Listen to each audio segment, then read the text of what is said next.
Kangpokpi district फाउदुना लंबी Imphal अमते तामई समनरिबा IT road असी यामना मरु ओइबा inter district road अमा ओइजरबसो लंबी असी मतम सांगना हन्ना येंसिनबिदना लैबा मरमना चथोक चसिन तौबदा यामना खुदोंग थिनिंगाई ओइरे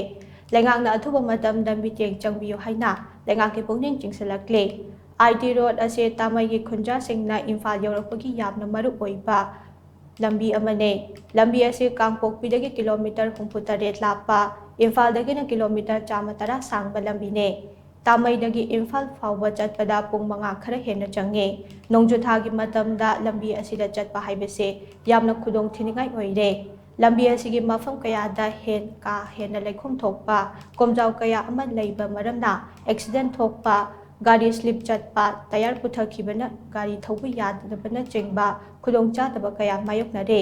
लंबी असे नोंजु थादना लेखोम लेनांगना चटपा यादबा अदुगा नोंजु था हेक लोइख्रगना ओफुल अमदि लंबी फत्तबना मरम ओइरगा अवाबा मायोकनरे लंबी असिगी ओइरिबा फिबम असेना मरम ओइरगा तामईगी खुंजा सिंग खम थेंगना वानरे मरी लेनबा लेंगाकी डिपार्टमेंट लंबी असी अथुबा मतमदा सेमजिनबियो करिगुंबा लंबी असीदा थोखनिंगदबा थौदोक थोलक्लबदे पालिबा लेंगाग असिना मदुगी टेक चाक पुंबा पुगदबनि हाइना तामईगी खुंजा सिंगना फुंदोरक्ले।